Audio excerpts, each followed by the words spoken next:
decades, humanity has reported encounters with the unknown. Lights in the sky, craft beyond our understanding, and programs hidden in the shadows. Now, the truth may finally be emerging. This is the Uncovering Anomalies Podcast. All right, another week and another new episode of the Uncovering Anomalies Podcast. Yeah, welcome, everyone. I love that beat to the intro. Yeah, like the intro, man. Every time we start an episode, I get so amped up after watching that intro. It's great. You did great work. Nice, thank you. You helped out a lot with that one. It's we can. I was thinking about, and this is just off topic a little bit. I was thinking about we can use that tool I used for like your investigations for visuals. You know, when you're describing something or going through something, we can have that as visuals going through. I mean, very similar to what you said about video essays, but it'll be like on the show, you know, for visuals. Yeah.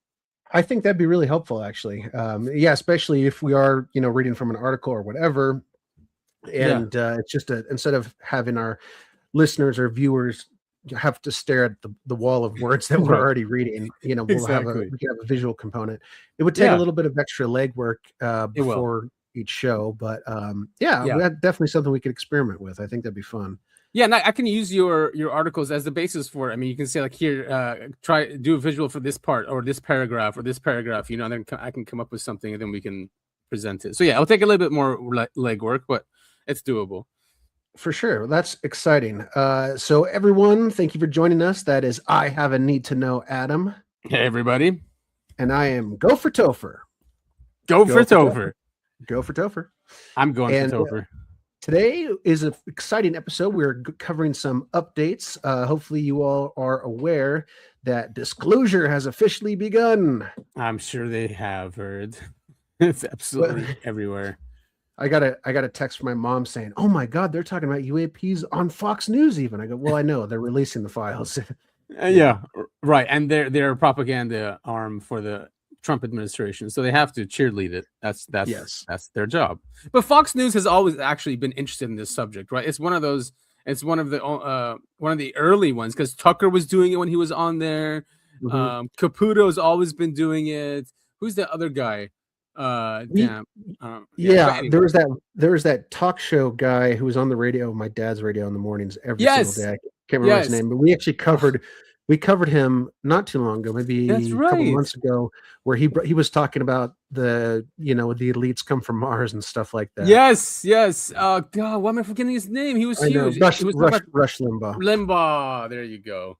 Yeah. Rush Limbaugh. Rush. Yeah. Hey, so what episode is this? You know, I purposely skipped it because I don't know. I think it's 165. I'm not. No, very close. It's 163. 163. Well, there you have it. And today's Mother's Day, so happy Mother's Day. Today is Mother's Day to all those beautiful mothers out there, especially the ones listening to the show. Yes, and I did call my mom. Like, we're not the first thing I did this morning, but it was pretty early. Called her and said hi and wished her happy Mother's Day. It was pretty close to first priority. Yeah, you know, I had to wake up and I had to take care of the mascotas that live with me here. Mascotas, Spanish for pets. No, I like that. That's a cooler word, actually. Yeah, mascotas. It totally is. But man, they are a handful sometimes. Oh, and listeners, if you do hear barking or noises in my background, I apologize. I'm going to try and keep the baby under wraps here, but she is a handful. We get it. That's what happens when you record a live show. Yes. But you know, we're going to get into not just what happened with disclosure, but the events leading up to disclosure. There was a huge frenzy in the evangelical Christian world, and understandably so, right? If this, I mean, at the time it was imminent that it was coming out, and they're like, holy crap, you know, they don't know what's going to be coming out. Only rumors were circulating. So of course they need to get a handle on the narrative, a handle on the perspective, especially from a Christian perspective, to explain to their followers. So of course they would do that. It's not surprising, but it's good to just listen and watch their reactions to it. I'm glad they're getting ahead of it. Yes, there's a whole demonic element of it, which you shouldn't dismiss or throw out, but it shouldn't be a focus either. Right. So, it'd be nice that, because in all scriptures, it all shows there are different non-human intelligence in there. It's not just humans, angels, demons, right? Right. Not just in Christianity, but other scriptures as well. So I think it's important to get that perspective on it. If we are going to, I guess, progress safely and without being too emotional about the subject. It's a huge universe, and we can't just restrict, I guess, our thoughts or our perspective to like a very limited view if we want to understand this. Exactly. And unfortunately, some of the more hardline Christians, have been preaching this whole thing. Man was made in the image of God, and there's only one God, and Yep. mankind is the only sentient being in the universe and stuff like that. That's an exaggeration, but you get what I'm saying. And so when we have this huge paradigm shift coming out, it is important for them to get in front of that, because there are a number of people who can't view other life outside of human life, other intelligent life, as something that fits into their worldview. So it is important to get in front of this thing. And it will be shocking to anybody, even someone who's open-minded and quote unquote grounded. If you meet another intelligence, even if it looks humanoid, it's going to have some differences, different cognitive powers, different culture and civilization. It's still going to feel weird. I wonder if it felt the same way when we found the New World, right? And we started meeting these tribes, but still they're very similar. Even if they're, from a perspective of the Europeans back then, even if they're, what's the word? I don't want to say uncivilized, because they were very civilized, just in a different way. Even though they're in a different time, right, than the Europeans coming in, it was still familiar, right? It was tribes, hunters, gatherers, Right. They could, despite them going, oh, their skin color is different, therefore they are inferior, they could see, in fact, that they were humans, I think. Right. There's probably a few of the crazier ones out there who didn't think that the Native Americans were, in fact, human. But you get what I'm saying. They're human enough where it's not just like this giant, shaken to our core kind of deal. Right. Imagine seeing an insectoid or a reptilian. If those things are real, like that is.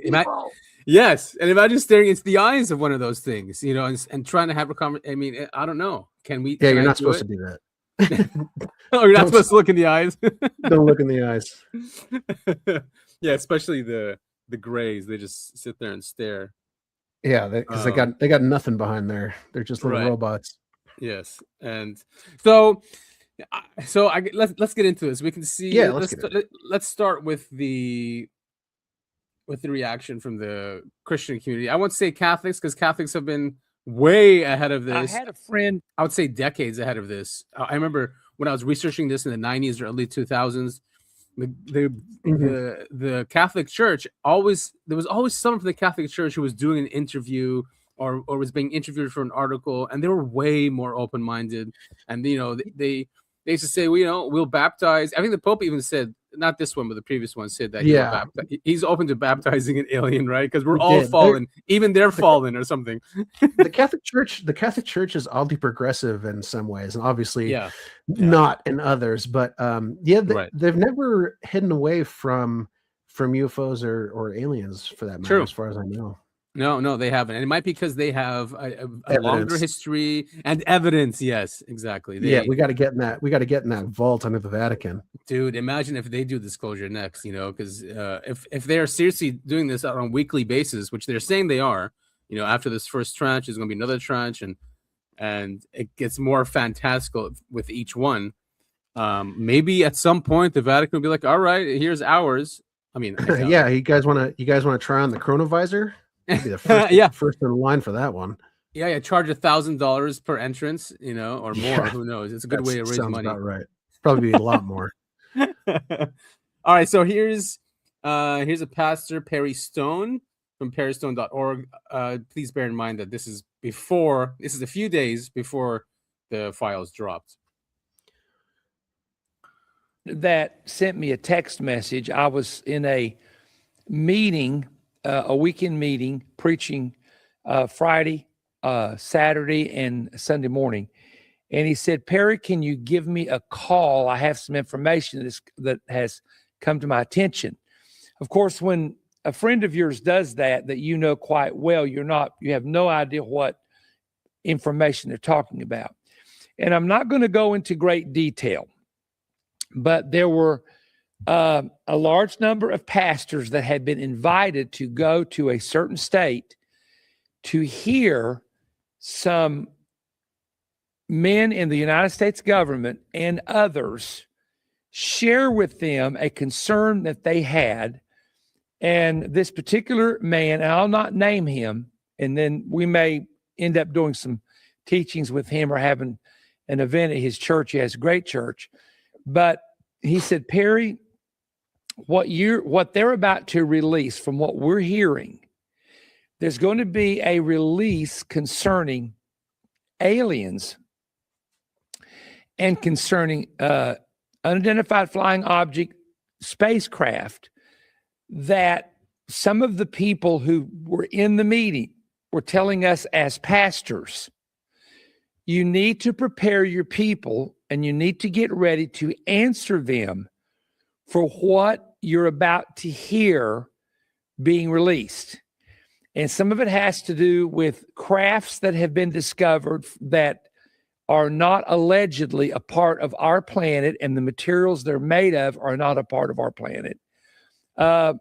Very strange reptilian-looking creatures and other things that almost sound like something out of a sci-fi movie or an Orson Welles book. Dating himself a little bit there. Yeah, exactly. I had a friend. But I guess they're going to be releasing reptilians as well. I mean, unless they're saying the Greys are kind of reptilians. I keep going back and forth in my head. I've been pretty vocal about my negative feelings on the government and not really believing a word they say when it comes to disclosure. I think, I still kind of think this way, that it's going to be a lot of just odd videos, lights in the sky, maybe some close-ups of crafts, maybe. But it'll mostly be like that. The IR footage of UFOs that we've played on this show countless times. Just now. Lights and nothing definitive. Nothing concrete. And the part I keep getting stuck in my head is, are they going to release alien bodies? Because that would be, to me, the ultimate disclosure. Yeah. They can show as much lights in the sky, IR footage, like that's fine, whatever. I could pull it up on YouTube and have been for years now. And that's nothing to me. Right. Because you're a researcher. Cool. I recognize that it's cool that it's being released by the government. That's definitely a step in the right direction, but ultimately it doesn't mean a whole lot. But if they start releasing things like, here's the body of a reptilian, here's some Greys we've captured and tried to interrogate before their heads exploded or something weird like that, that would completely change the ballgame for me.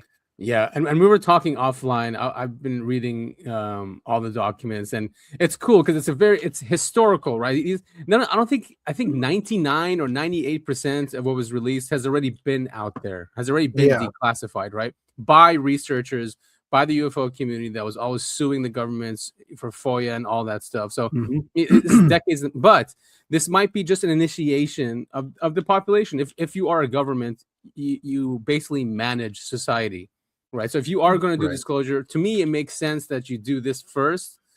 If people are interested, can go in and just read the whole historical record. I'm not saying everything's in there, but I've read a lot of the documents, and it is transparent. It's cool to see the different agencies talking to each other about this. So I feel like this is like an initiation, and we are run by Masons, and they've all gone through these secret societies, and that's how it works.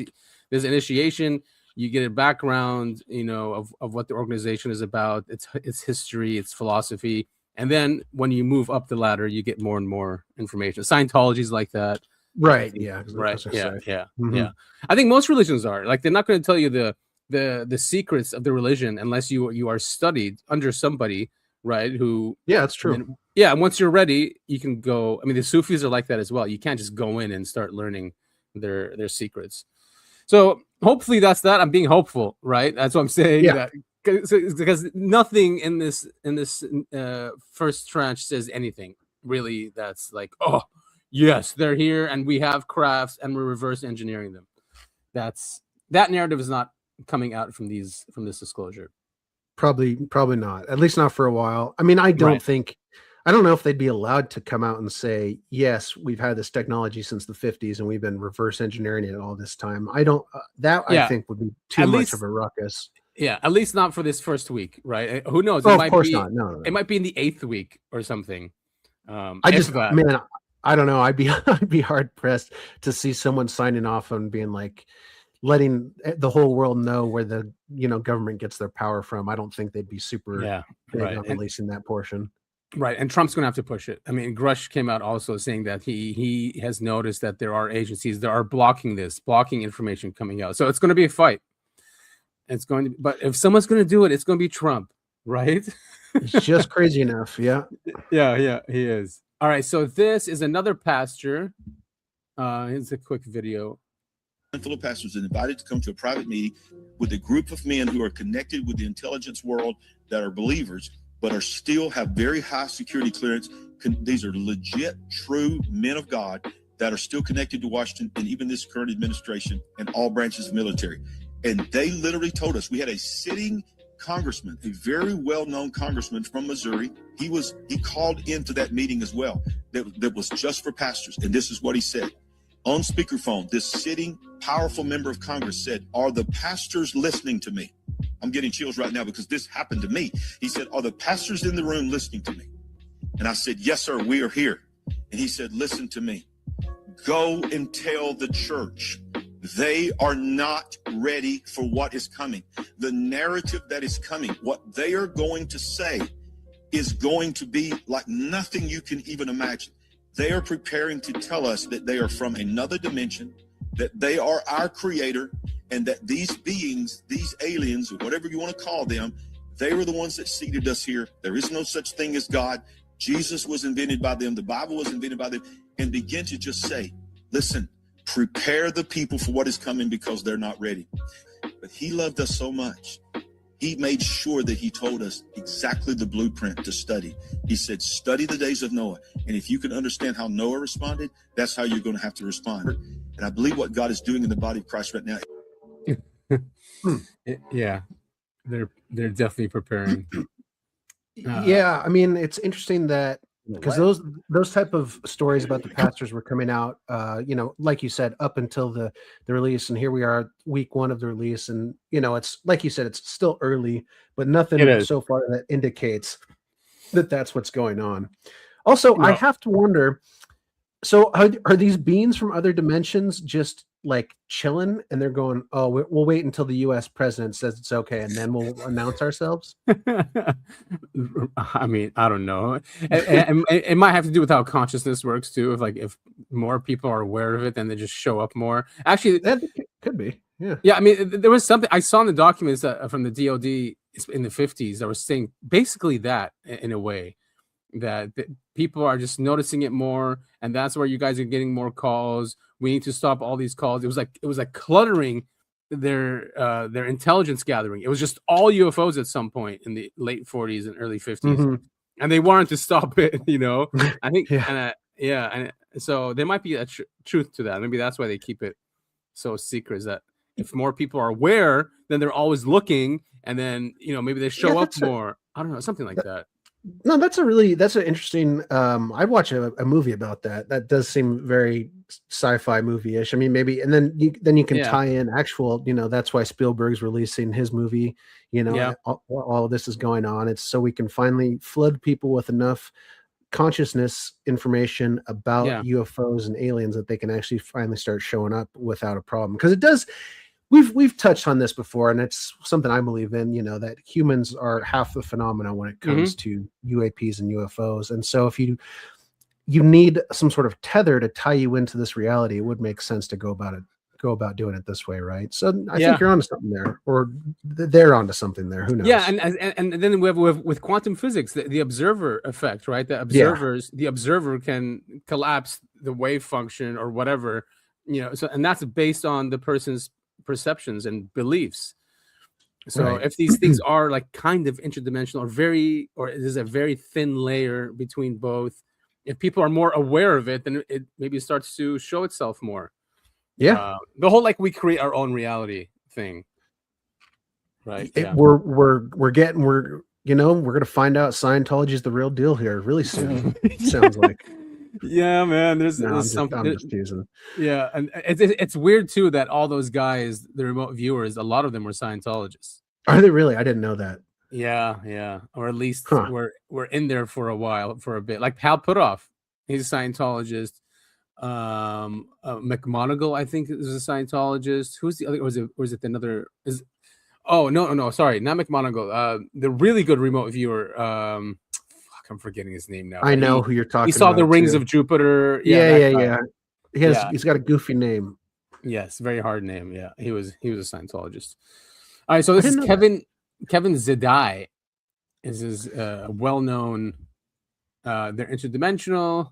Now, the whole interdimensional thing. If you are going to traverse space, if you're an HI species and you are going to traverse space, you have to do it through dimensions. You can't use, the physics of this 3D reality. You have to go around it. And so even if they're just creatures like us and have different physics, they're going to look like they're interdimensional because they're going to pop in and pop out because that's what you need to use to traverse these just immense distances. Right, because space is, modern fiction has made space seem small and easily traversable, but it's not. I mean, the distances you have to go, and technically the speed limit is the speed of light, right? And even that will take hundreds and thousands of years to get. Yes, that's just in our Milky Way galaxy. It will take that long. Yeah. All right, so let's see what these guys say. That they actually look more human with reptilian skin, but humanoid. They're hybrids. They mixed it in a lab. Come on now. Okay, so it's not from another planet. And they don't even look like you think they look. So who's in charge of that?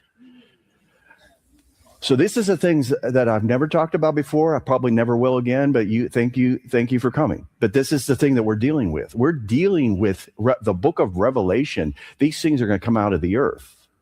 They didn't come on spaceships.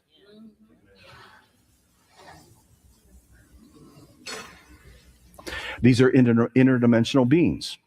And those who have enough sodium pentothal in their system, when I ask them, will tell me the truth, no matter what agency they work for. They will tell me the truth, and that is they're interdimensional. They're not coming from far away.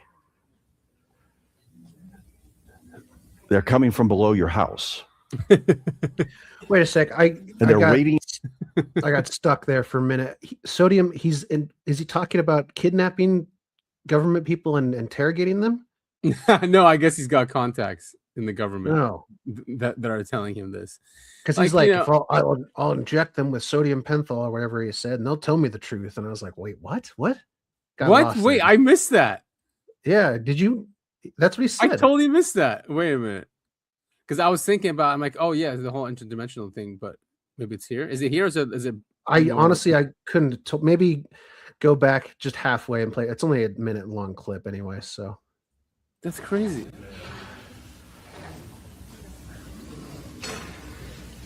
These are interdimensional beings. And those who have enough sodium pentothal in their system, when I ask them, will tell me. What? What is he doing? Who's he referring to there? What is he talking about? I don't know. That's why I was listening. I was going, wait, what? I guess it was so fantastic. It went over my head. That is nuts, dude. He's if they have enough sodium. When I ask them, and he's obviously joking. He's obviously joking. I get it. Interesting. Anyway. Yeah. Someone should clip that. Clip that, AI. Yeah. sodium pentothal in their system, when I ask them, will tell me the truth, no matter what agency they work for. They will tell me the truth, and that is they're interdimensional. They're not coming from far away.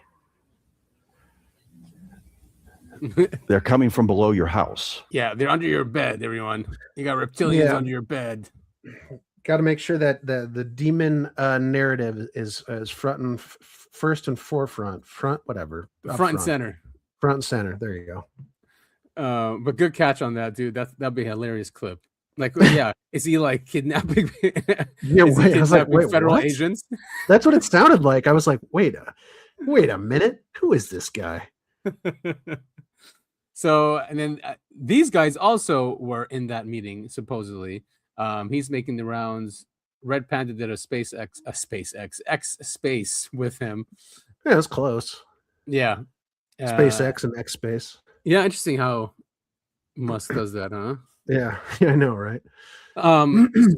So yeah, the whole interdimensional thing, again, he's just limiting it, just so it goes, his Book of Revelations. And I mean, let's not forget, like, a lot of these books have been even suppressed. So, like, to just focus on just one. Right. Like, a lot of them were like left out for whatever reasons, political reasons, or because of the subject. Book of Enoch, for example. Yeah, exactly. The Book of Enoch. I was listening to an audiobook yesterday on that, and just there's just so much in our history that points to other beings. And why is it so crazy if they were trying to, like, even the story of Prometheus, they were trying to advance human beings, by giving them whatever lessons in fire or other technologies or languages, mathematics, science. Mm-hmm. The Sumerians said that. The Egyptians said that. The South Americans had their white god that came to them and taught them also technology and mathematics. So, and don't forget how Prometheus ended. We sent an AI robot to talk to the creators, and it really pissed the creators off. So what did we do? We started building AI. Yes, brilliant. Yeah, brilliant. And AI does tie into this. It just does, because the technological world we live in was seeded or influenced by these gifts, and we've talked about this on the show for a long time, by these crashes or by these gifts. So we are here based on science and information we've gained from this subject. All right, so these three were at that meeting. Let's hear what they have to say. Yes, thank you, Bishop Allen. And Tony, how you doing?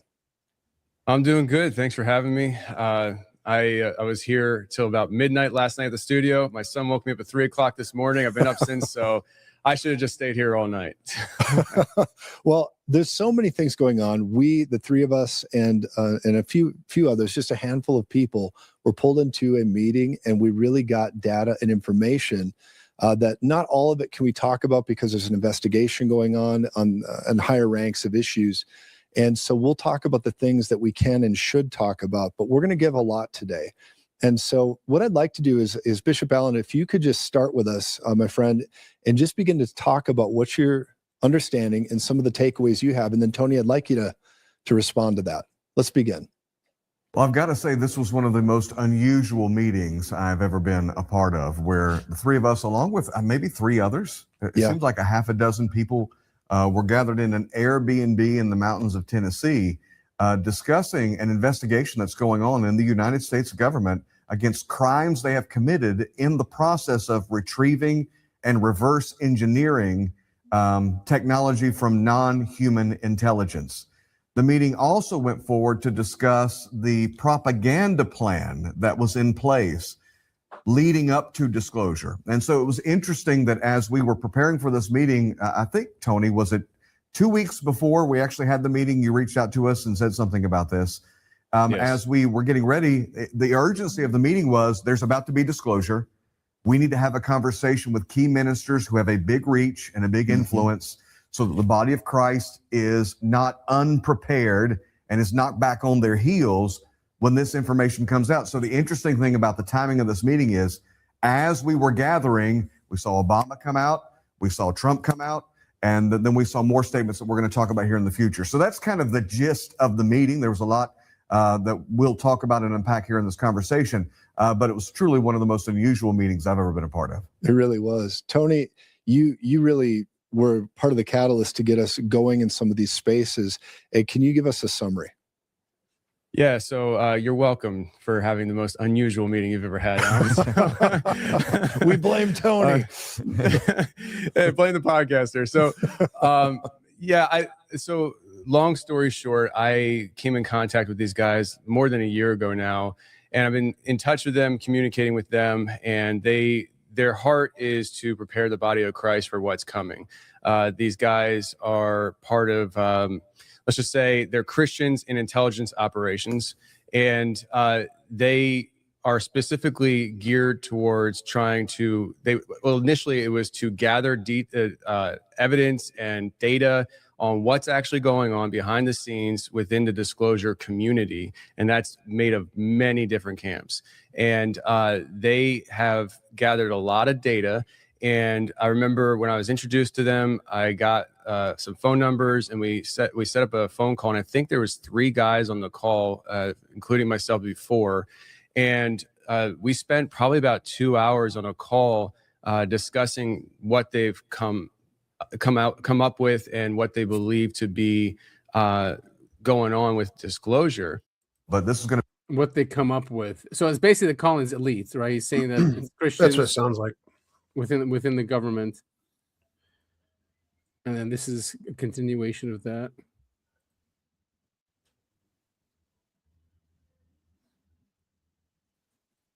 Are you still there? Oh yeah. Oh wait, never mind. Here. That was some of the piece that we really took away from it. They are being lied to, and they believe it. So imagine this. The government's being lied to, and they're believing the lie. And now they, believing a lie, are about to announce what they believe to the population. Yeah, it was every 10 pieces of information they get from these entities. There's one really massive lie, and there are 9 really amazing truths that are helping the government.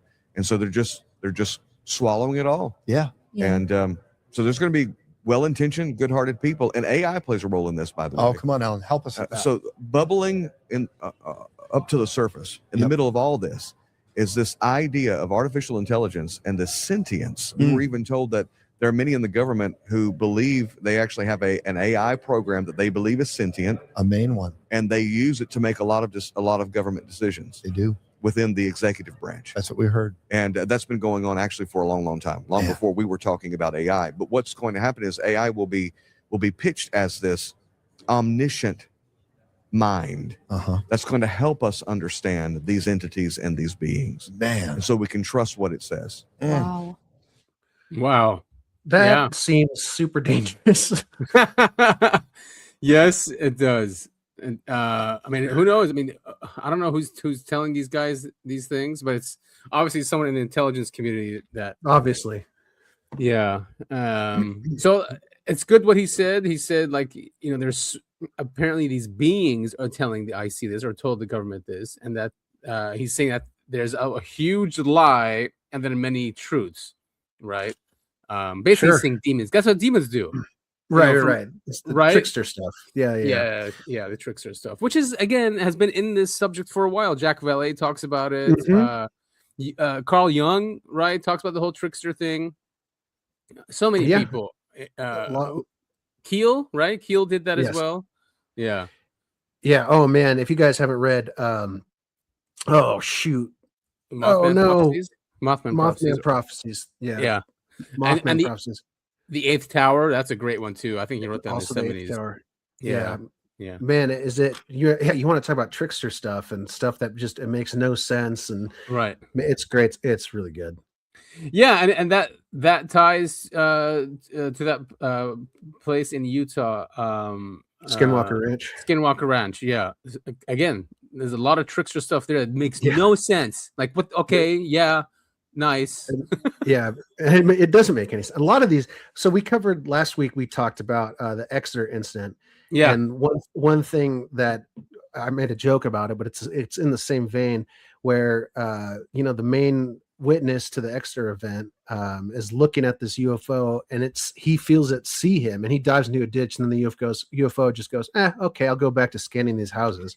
Like that's just trickster, like weird alien stuff, man. Like there's no explanation for it. None of it makes any sense, and that's kind of the point. Right. Yeah. It's really bizarre and strange. So he's that same guy. I forget his name, but he's the one who did an X Space as well. We'll see some clips from him. Every believer, every Christian that we possibly can. This year, there is coming a massive disclosure. The truth, as the government knows it, about UFOs and UAPs is going to be disclosed to the population. The Trump administration is going to attempt to make history in an historic announcement where they're going to say that these non-terrestrial interdimensional beings are real and that we do have unexplained phenomenon among us. This is going to be huge. Many so-called Christians are going to be taken captive by it. We have got to speak on this first. They need to hear it from us first. They need to hear from us what the Bible has to say about it. This is an urgent call to every pastor and church leader, including the ones who mocked me when I released this book and said I'd gone off the deep end. Of course, they didn't read the book. They didn't know what I said about it. It's time for every single pastor to teach on this. What does the Bible say about non-human entities? Yeah, buy my book.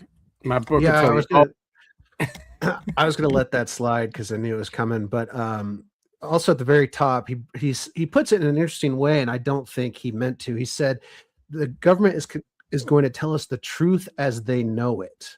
Which means if they're just repeating whatever they're being told by these supposed interdimensional beings, why are they the arbiters of truth? Why are they telling us the truth? Right, exactly. Why are they telling the government the truth? Mm-hmm. And because we don't know what the alien agenda is. We don't. That's the reason why this podcast and every other podcast about this exists, because no one knows the alien agenda. Right, exactly. No one knows what they're up to. They're obviously part of the secrecy apparatus you can see with Men in Black and people talking about them walking the halls in Washington, and so stranger at the Pentagon. Yeah, there's that element of this as well, and with Jack Valet talking about the control aspect of this to keep humanity, whatever, just constantly chasing something that's not there. Right. Yeah. So it is definitely more nuanced. He is going the demonic way. Again, I wouldn't. Yeah, it's not something you should throw out, obviously. But demonic could just mean they have a different agenda than you. So it might. I mean, humans call other humans demonic all the time just because they don't understand their their civilization or their society. I think a big part of this, especially for the pastors, is by making them demonic or demons, it makes the pastors still needed. Yes. And still in the spotlight. And unfortunately that's human nature, right? Yeah, it is. He doesn't want to lose his flock. Right. Yeah. No matter what it is, no matter what kind of power or money one person gets, it always corrupts, almost always. Yeah, it doesn't. Everyone protects their groups, right? Everyone wants to keep their audience, and you can see people like Nick Fuentes do this a lot, where he always goes after someone like Candace or people who are actually doing good in their own work. He's always attacking them because I think he wants to keep his own followers with him, and that he's the best. And so it's kind of similar to that. This guy's doing the same and thing. Especially for these kind of people, they have to make themselves like the counterculture. Like, oh, I'm the only one telling you the truth. Right. Those other guys are CIA plants and all this other stuff. So you have to listen to me. Good point. Yeah, I am interested in his book though. He had something about AI in there. I mean, still interested in his perspective. Now you have noticed that the language has changed in these Department of Defense meetings as well as in these congressional hearings. They're no longer saying extraterrestrial. They're saying non-human entities. Are there non-human entities in the Bible who attempt to influence mankind? The answer to the question is yes. Are there non-human entities who use mechanisms of transport of some kind in order to travel? And the answer to that is yes. Elijah, his servant's eyes were open and he saw of the host of heaven and their chariots, thousands of them. Elijah was taken up in a chariot of fire. Well, why do they need a chariot? What's the purpose of a chariot? Couldn't they just grab him, take him up there? I don't know. All I know is the Bible says that it's there. Good point. Good point. Yeah. I mean, so, but that doesn't mean it's demonic. If they're taking him, then those, who took him? Those were angelic beings that took him, right? If that happened, he wasn't being abducted by demons. If they were taking him to quote unquote God, right? But again, I think it's, why are we trusting what the aliens tell us? If they come down from their interdimensional craft, their chariots of fire, and they say, we're taking you to God, a religious person's gonna be like, oh, these must be angels. Oh, we are going to go see God and all this other stuff. But why are we trusting that? And then to go further down the demonic path, isn't that exactly what a demon would do? A trickster demon would do, is pretend to be an angel and take you to see God? For sure. I mean, they might have knowledge of our lores and myths before even interacting with us, like any intelligence agency would do, like a human intelligence agency. You infiltrate, you understand what buttons to push. We even do that today, we do with quote unquote terrorists, right? And we infiltrate, and then we control them, and because we're pushing these buttons that work, so yeah, it might be something very similar, and it might be a way for them to say, see, we've been here forever controlling your society, so we've come back to take over the earth. That's rightfully ours, or whatever. To bring up your point about infiltrating terrorist groups, it's really not all that different. You infiltrate a bunch of angry people, you tell them to bomb something, they do it, and then you arrest them, and then you get to justify your budget. Yeah. Yes, exactly. Happens all the time. It happens all the time. Yeah. How come I can't see this guy's name's not anywhere? Is it here? Is it in the post? No one even mentions his name, although he's everywhere. Okay. Recently just had a clandestine meeting in the middle of the woods, Airbnb in the middle of nowhere, Tennessee. Yep. And it was a very serious meeting. I mean, we're not having this conversation today just because we're trying to find something to talk about. Yep. This was some information that filled in some spaces, filled in some holes with people who know what they're talking about. We had to turn our phones on airplane mode. We did. This was a very, I don't want to say confidential, very confidential meeting. It was. So we're going to be in a veiled way, because there's some things we can't disclose. That's right. That we're going to be sharing some things that we learned in the last 24 hours. So First of all, we were approached because of both of our programs. Yes. And some of the prophetic things I've shared, and the reams of information you've put out over the several years. They are gearing us up for the great deception that I believe what they're going to release is going to so fit the narrative. They're going to say Jesus was a spirit, enlightened being that came down, however they frame it with their terminology. He came down and he was one of these star people.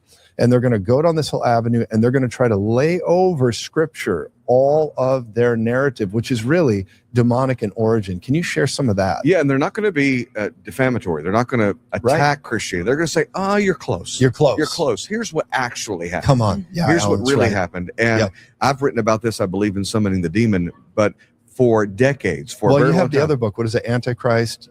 Yeah, AI, Aliens, and the Antichrist. Yeah, that book is awesome. We're seeing three things. I'm just going to go here and just try to write this out, because I believe that we've actually been, in some ways, vindicated of things we've talked about. So when we're talking about the alien, UFO, whatever, okay, so let's just call this UFOs. Number one, tech, and the data Alan and I just received, I think the stat was something around 95%, or the UFOs we see is high-level tech. Alan, do you want to comment on that at all? Yeah, they mentioned most of what we're seeing are either technology from the United States government or adversarial governments that are making incursions in United States airspace. Now, a lot of that tech, that 95%, is reverse engineered tech. Yes. That's being used. And they began to share things. We actually saw images of creatures. Yeah. And that was startling. Yeah. Number two, and Alan, you are so versed on this. Number two, blue beam, and I'll let you explain it. Yes. In order to bring everyone under a one world religion, one world government, there is a plan for this. The globalists, the elites have a plan. And their plan is, number one, there'll be some sort of catastrophic event. It could be an earthquake. It could be a tsunami that will uncover some documents that will show the Bible isn't entirely truth, I know and that it. we bring it all under one word, religion. They say is like 5% of what's actually going on out there. But the real is where we start getting into the fallen angel narrative. Crazy. I'm glad they're talking about this though. I would still still have an open mind. I mean, you guys don't have the truth, right? So it's great that they're investigating this, but I think they still need to have an open mind, right? I mean, when he said like, "Oh, you were close, but this is the truth." I mean, still be open to it. They might they have information you don't, and decades of information that you don't. So one thing that stood out to me, and it kind of gives me, I don't know if I truly believe this, but I want to float that idea because we are a conspiracy podcast. That the pastors are being lied to, especially the fact that he had to open up and say, "Oh, it was a super secret meeting. We had to turn off our phones." And then what are all these guys doing?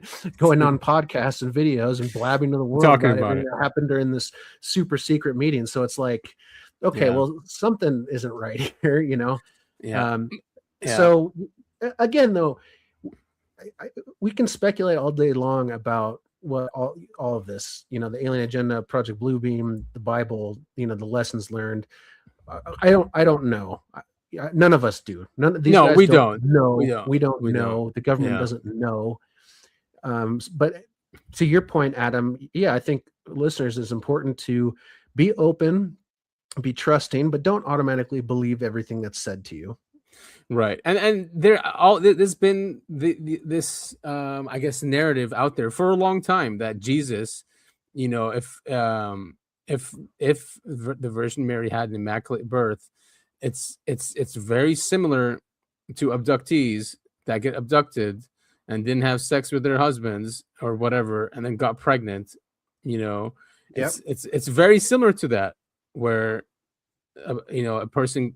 someone gets pregnant without having sex, and then in the modern age we've seen it with the abduction phenomenon. You know, people have linked that then back to Jesus. So, you know, that's what they're saying, that it's not. But who knows what the war, you know, there might be a war that we don't even understand. Something to, and it might go back to what we just said, where they understand our lore. Like say, like the Greys came in during the Pharisees, right? And they created their Judaism and had and have their books. They wrote these things down. So maybe they understood these stories and they know there was a Messiah there. Maybe they forced a Messiah, you know. We could be looking at a Dune situation. You know, the Jenny Bezrick created these myths and legends like hundreds of years in advance so they could take power later on. Yes, that's legitimately what the Dune books are about, people. Sorry for the spoilers. Right, and exactly, it's the power of prophecy, right? Which we see all the time. So this is okay. So this guy's name is Joseph Z.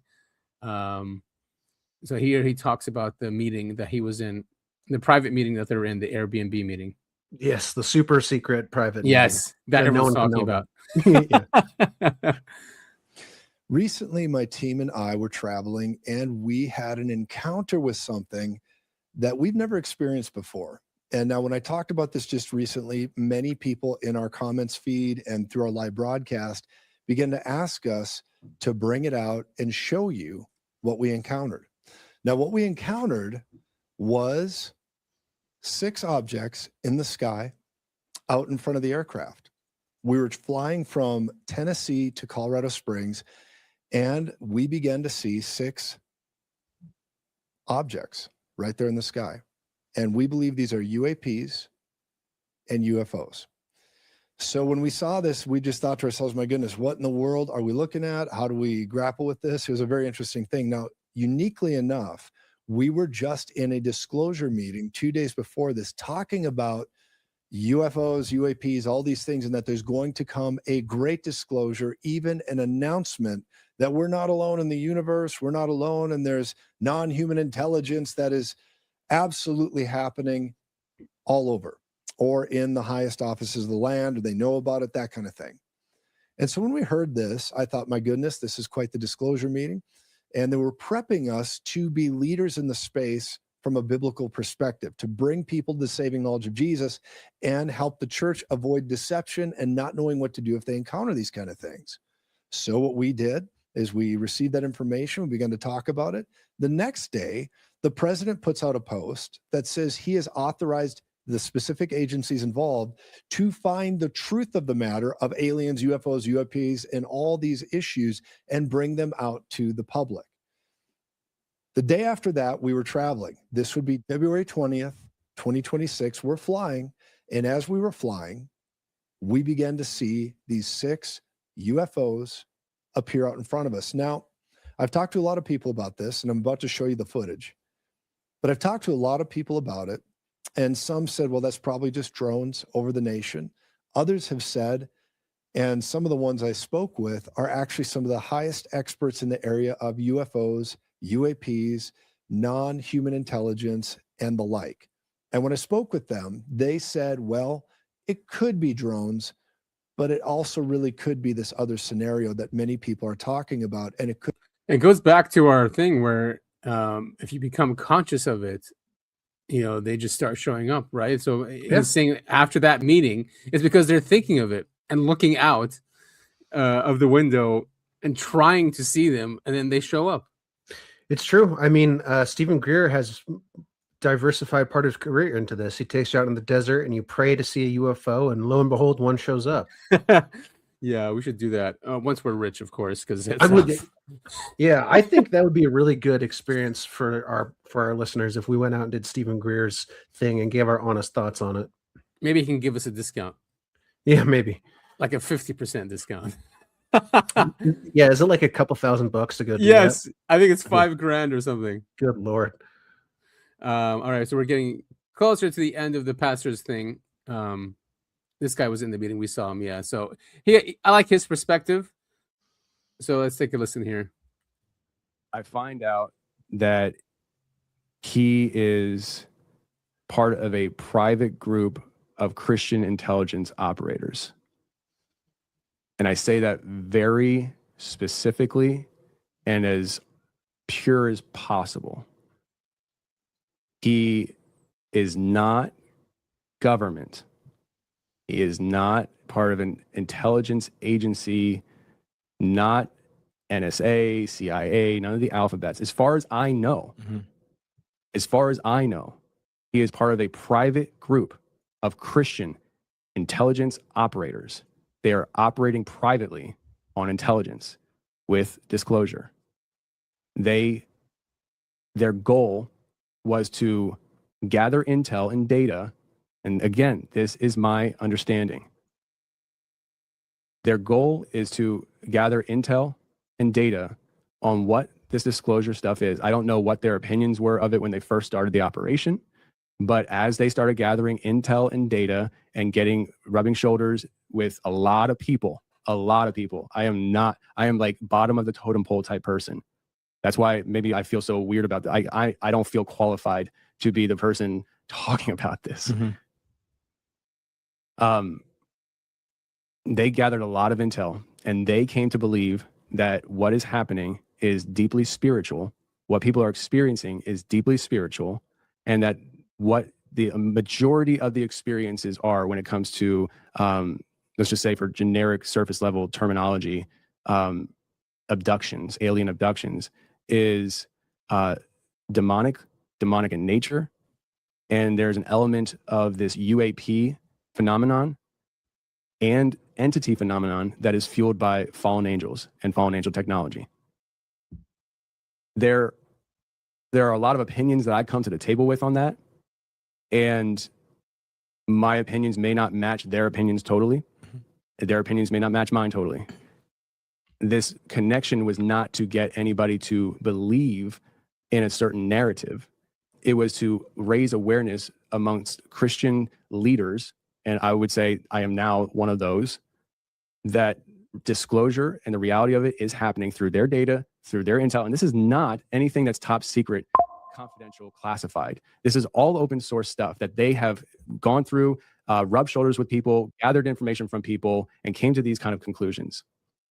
But the whole point was to prepare Christian leaders on the reality that it's not a game. It started in 2017, the disclosure movement, And it's not a game. There's a lot of pastors in this world today, in this country, that laugh at it, scoff at it, think it's ridiculous. This is not a game.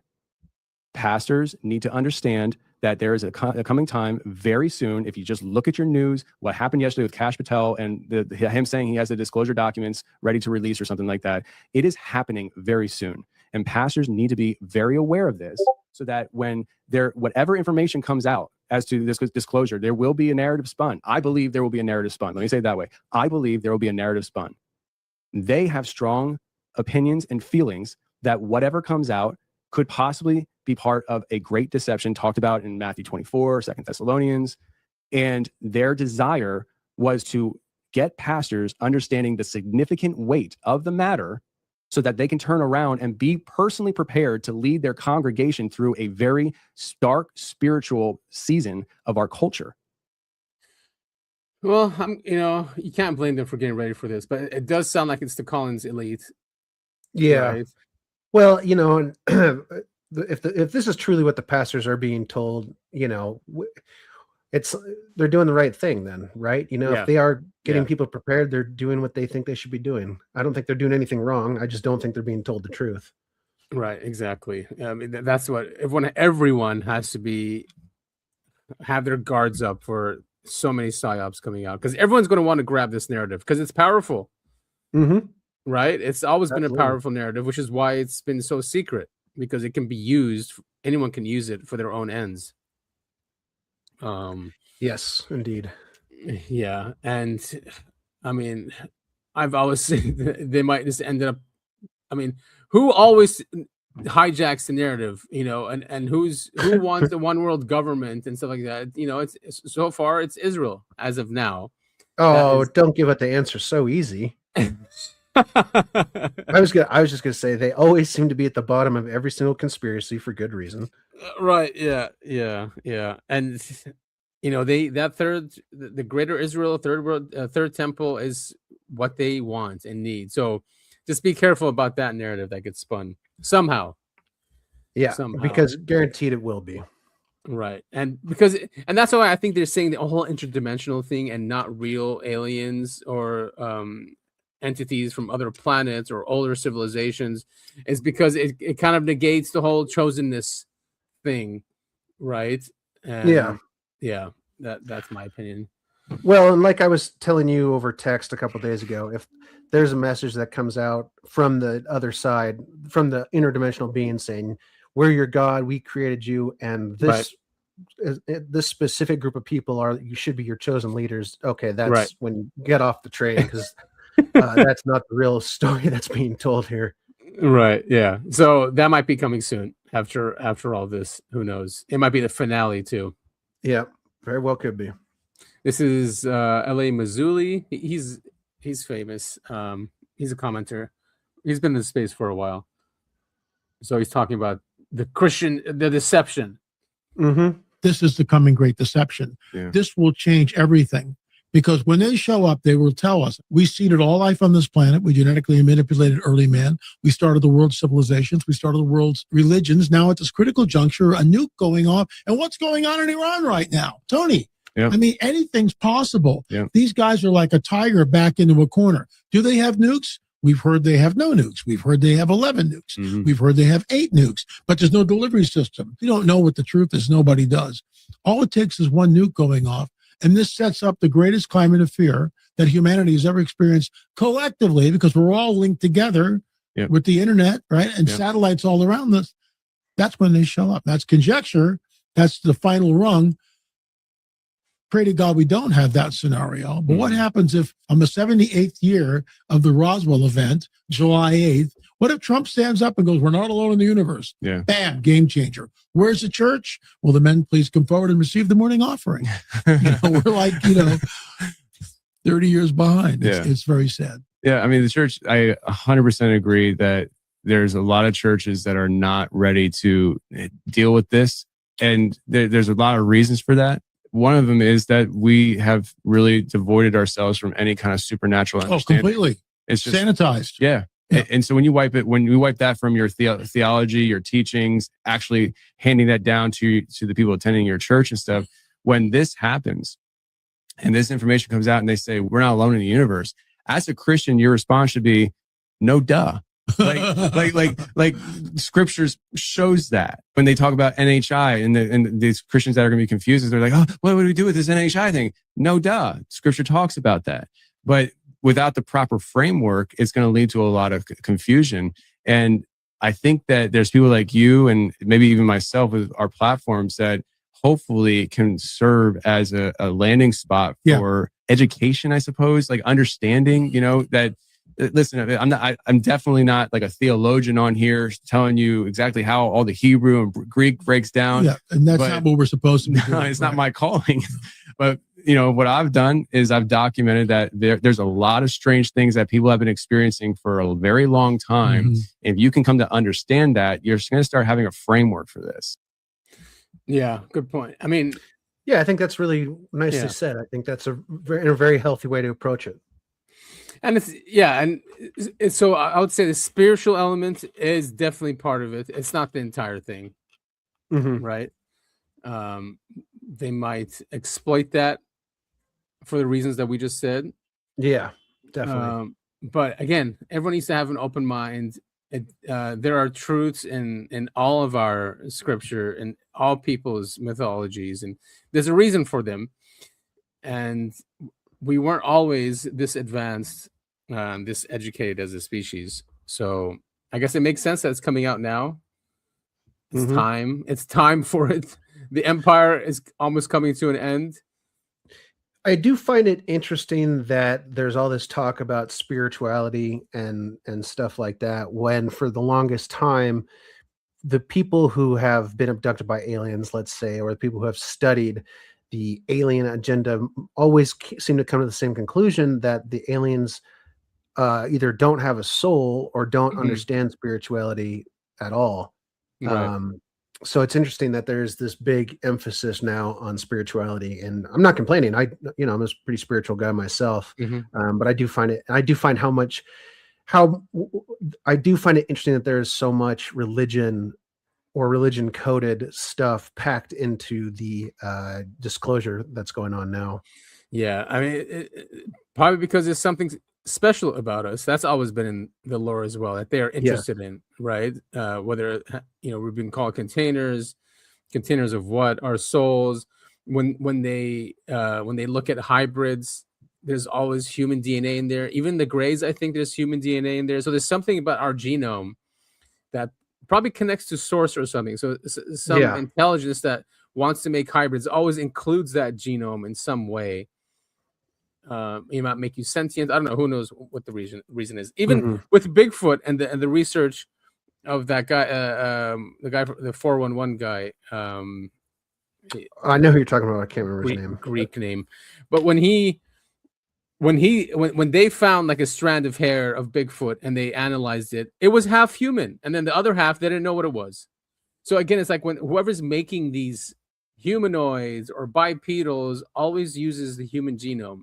Not saying just us, which we have a lot of, or maybe we're kept pure for a reason, and maybe that's why ignorant of the entire agenda, so they can always have this pure genetic, you know what I mean, of humans that they can use for whatever purpose, for whatever purposes.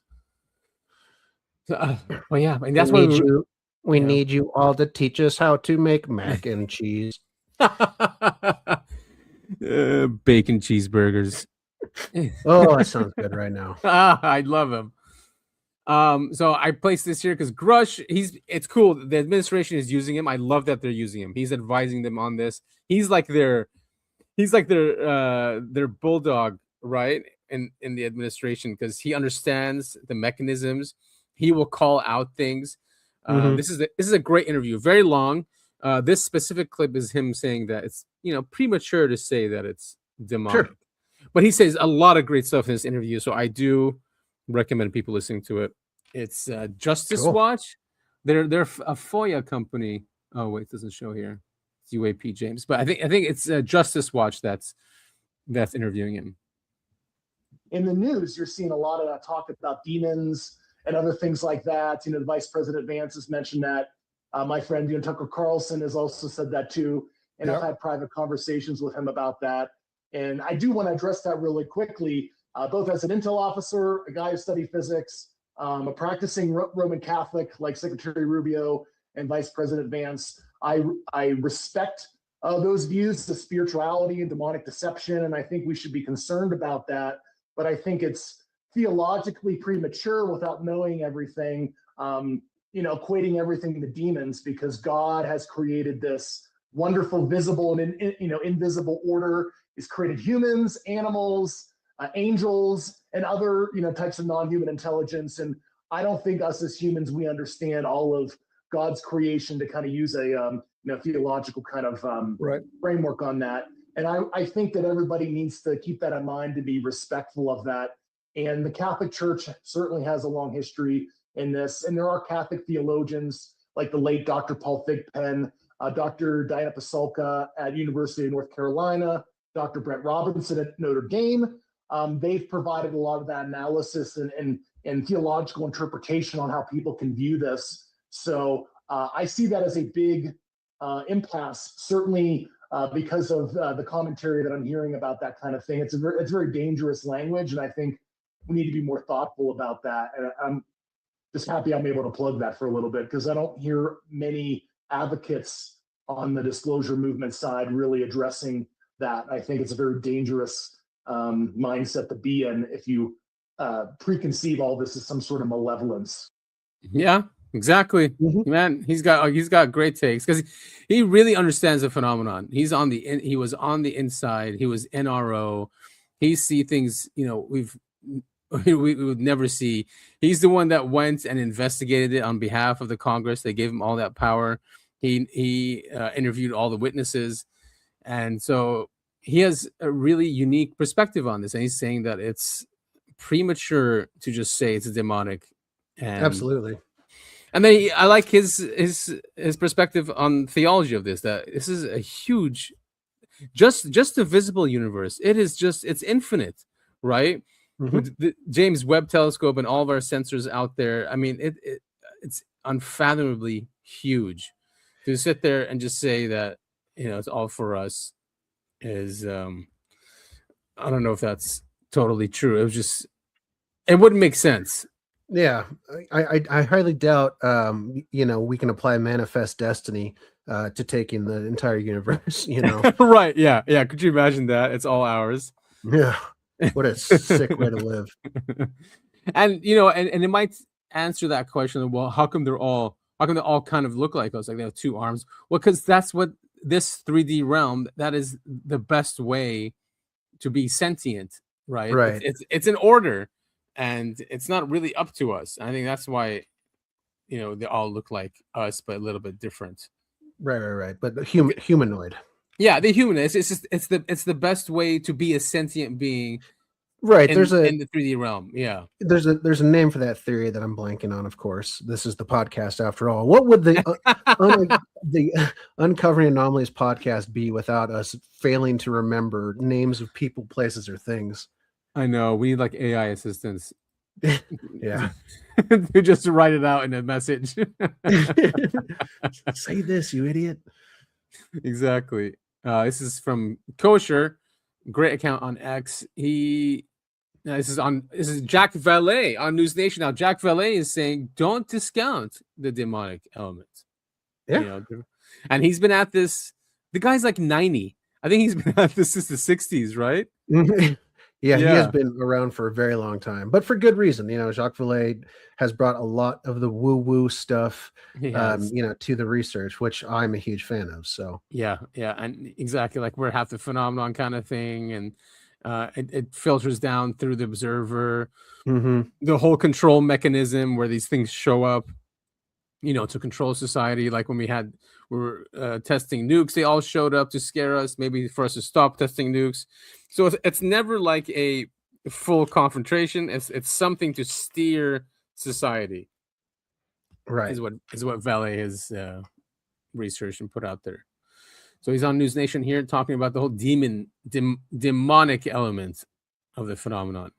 It is a fact that many people, but probably more within the Navy, on my own experience than the Air Force or the Army.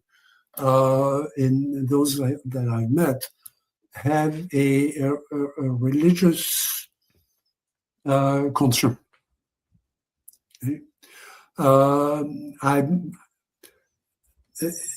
It may surprise you, given the fact that I've written very little about that, but I tend to share that concern. I think we should take it into account. I respect it profoundly. That has stopped me from, publishing certain things that I want to think about, and I want to think about in, privacy of, trying to put some of these long-term ideas together. Even though I'm not a practicing Christian, but I have can I explore this respect a bit? for I want to take you down that path, Jacques, because this is very interesting, and I'm glad you've started talking about that, because you say in your book, there's a quote, "The phenomenon is hurting people. It is manifest and scary." You use the word evil. And what we've called interference, you say, is very real. And then you go on to say, as much as I thought the Collins elite, which is the term that you use for the people inside the Pentagon and the intelligence community who are blocking this, normally of a strong religious belief system, as much as I thought the Collins elite was wrong in its fundamentalist attitude, I wouldn't blame anybody for talking about demonology here. That's a really interesting comment, because I have to admit, I've recently been speaking to people who've been telling me that when they've had confronting and quite terrifying experiences with the phenomenon, and I'm not in the least bit religious myself, but they've invoked the name of Jesus Christ or Mother Mary and invoked that to try and tell the phenomenon to leave them alone and go away. And in every case, they've said it's left, that it has respected that invocation of the name of Jesus or Mother Mary. Do you think it's possible the Christians are right? Well, I don't think all Christians adhere to this. I think it's one sort of formal interpretation of the writings.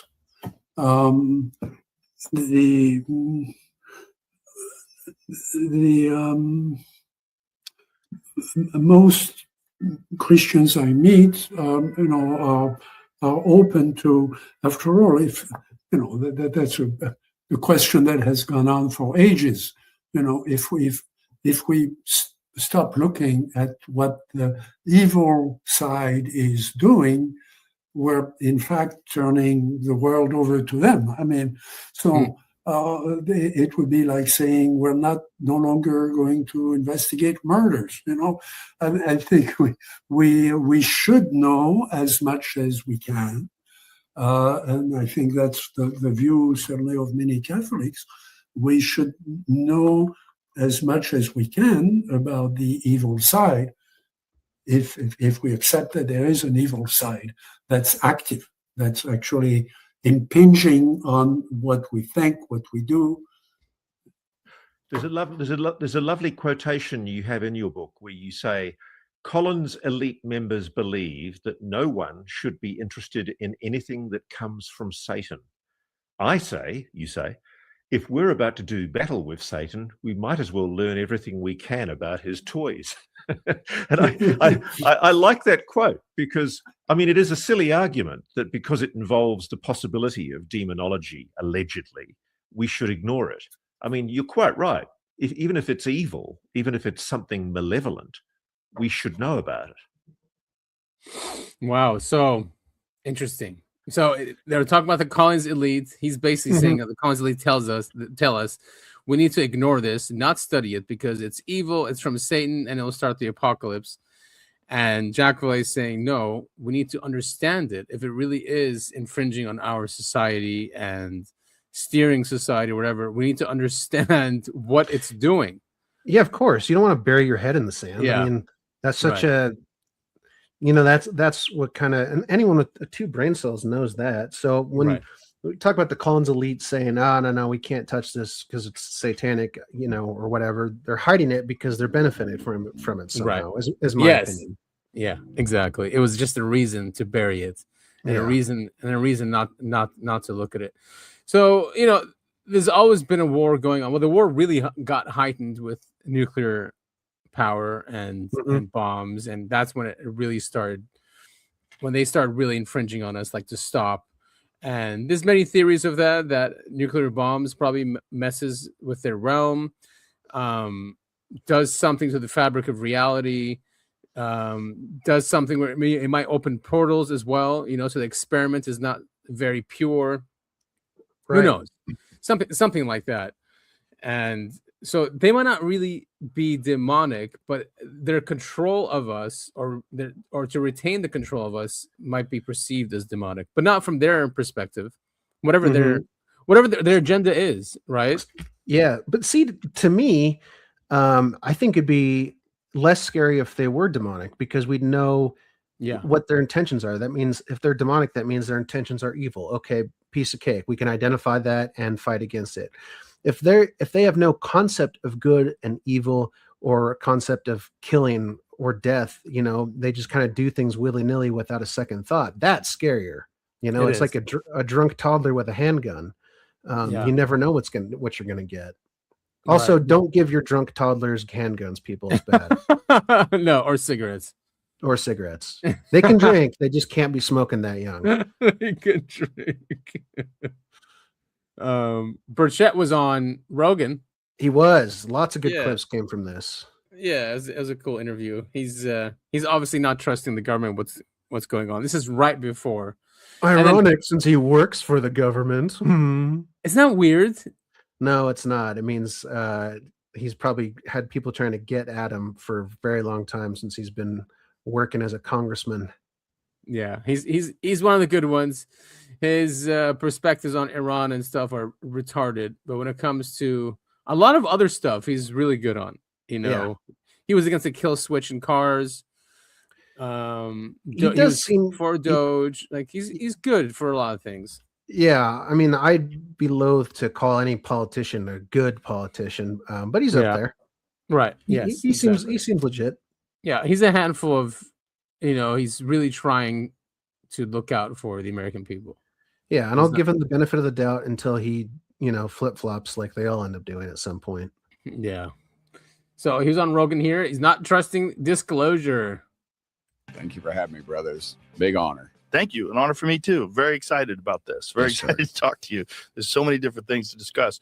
So do you know what is going to be released? So supposedly this is the week of some kind of disclosure. Can you give us any insight as to what's going on? Oddly enough, I got a call that tomorrow at 3:00, I'm going to be briefed over the phone by, I think one of Headseth's top dogs is going to go over some stuff with me that they've got. And I have no earthly idea. I don't want everybody to get their hopes up. I don't have a lot of faith in our government. President Trump's always been great to me. He's never lied to me, but I don't know that he knows the right questions to ask and the right people to talk to, because this thing's been covered up at least since 1947.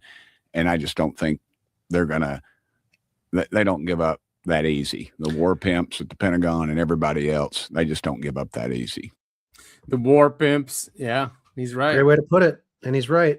Absolutely right.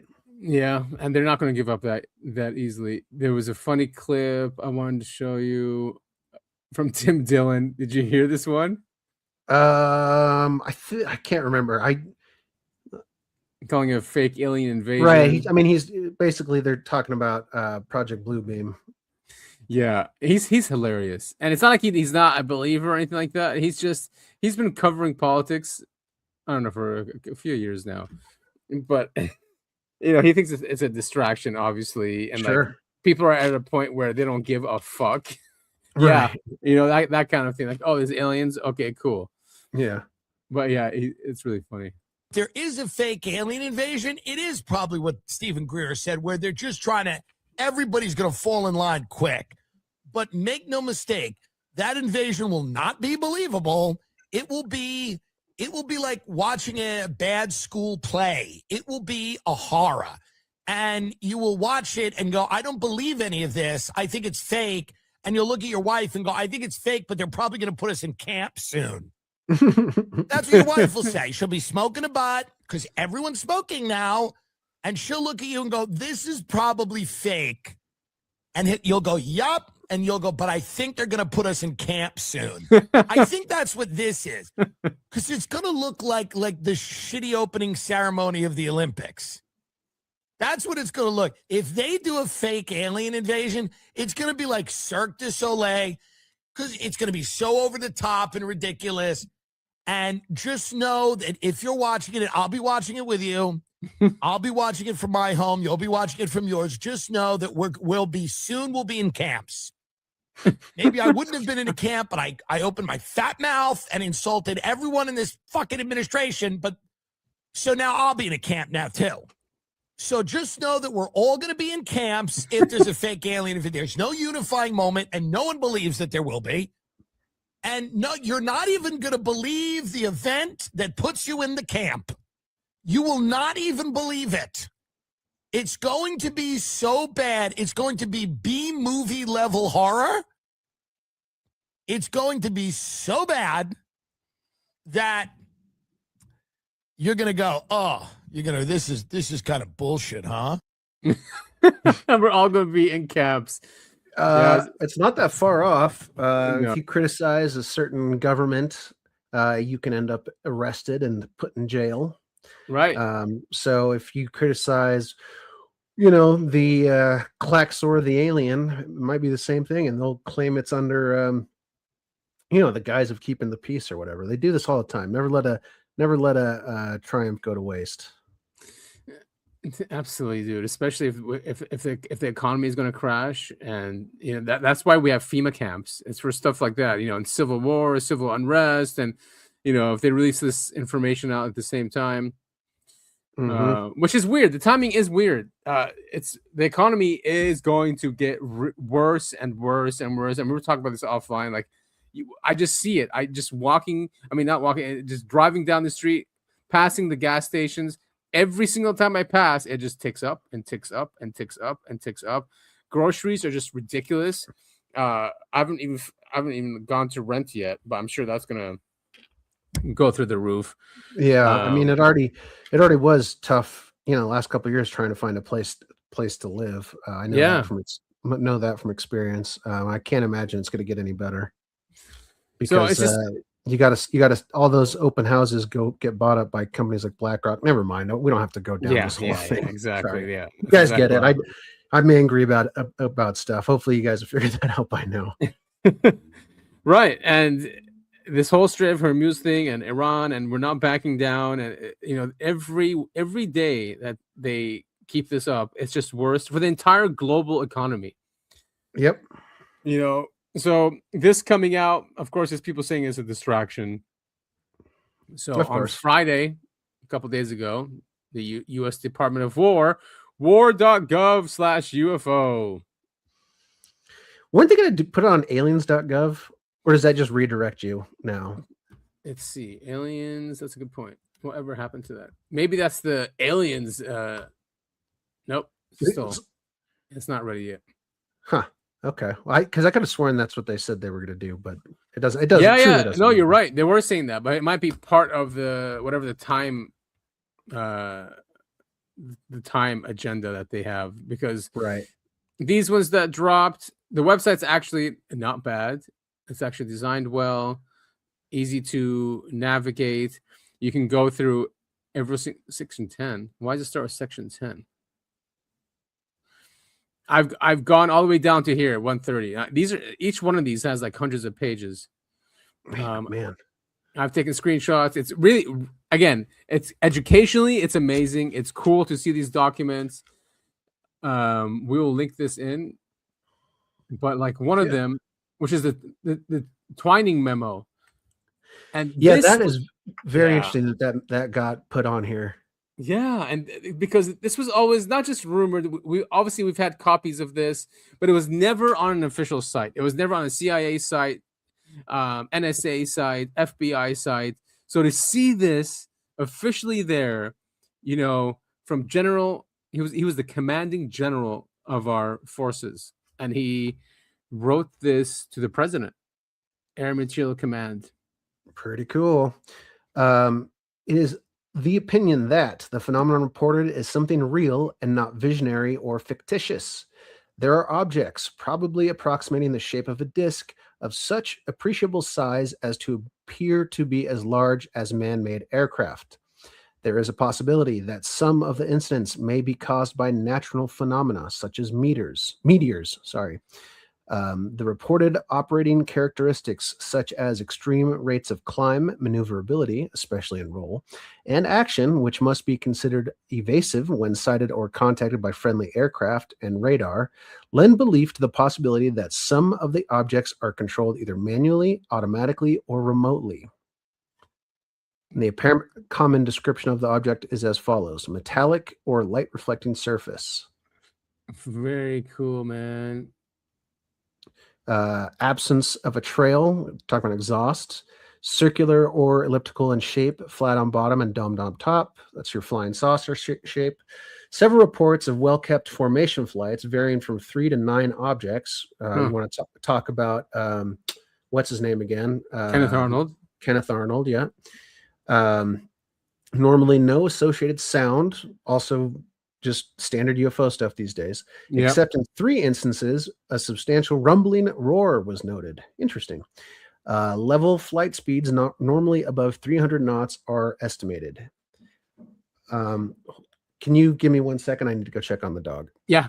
It is possible within the present U.S. knowledge, provided extensive detailed development is undertaken, to construct a piloted aircraft which has the general description of the object in subparagraph E, above which would be capable of an approximate range of 7,000 miles at subsonic speeds.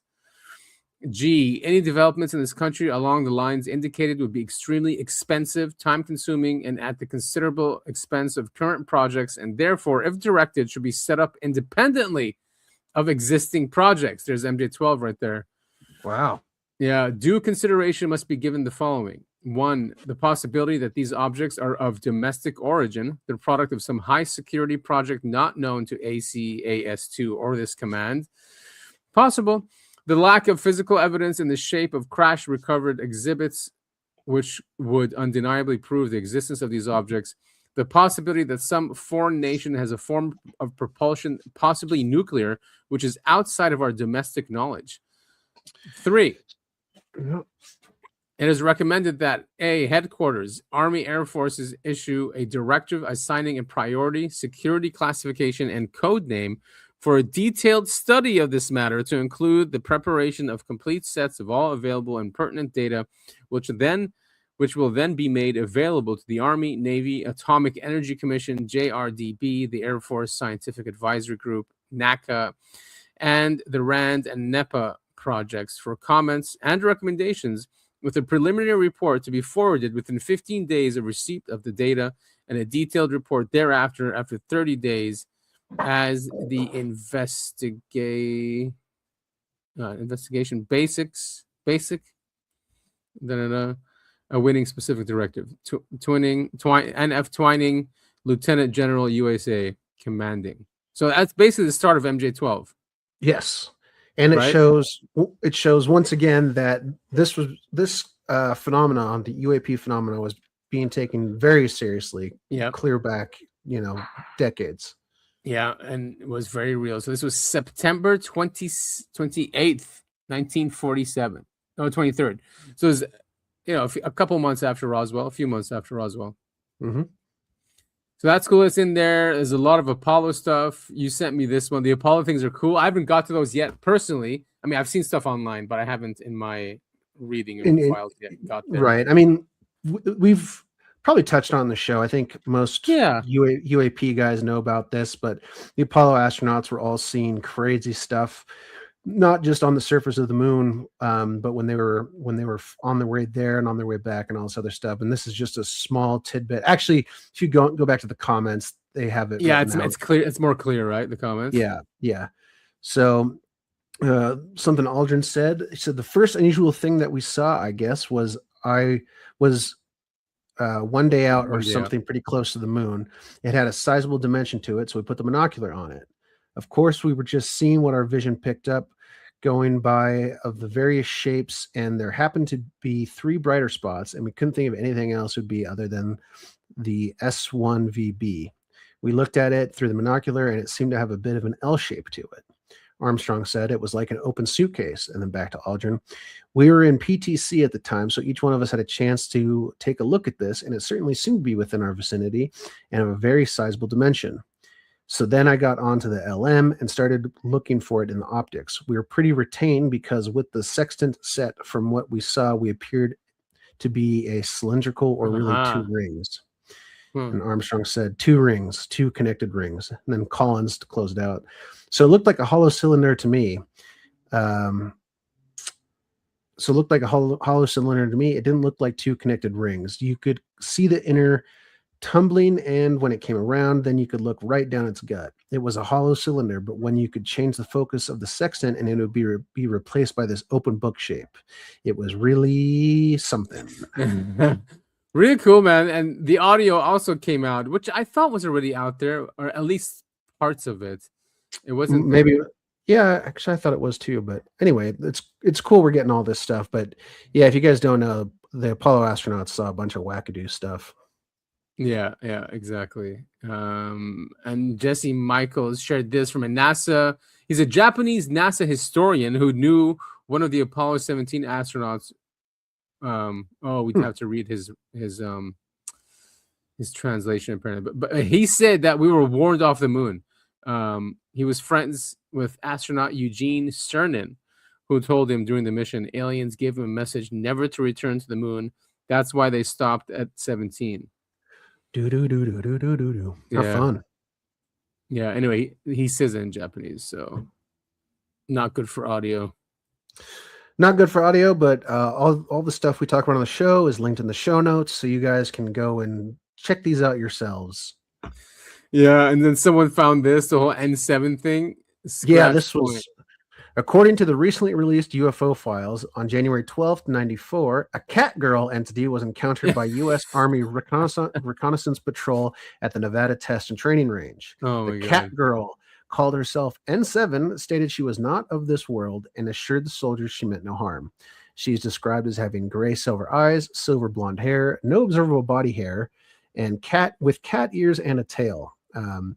If you have ever watched anime in any part of your life, you know exactly what this creature looks like.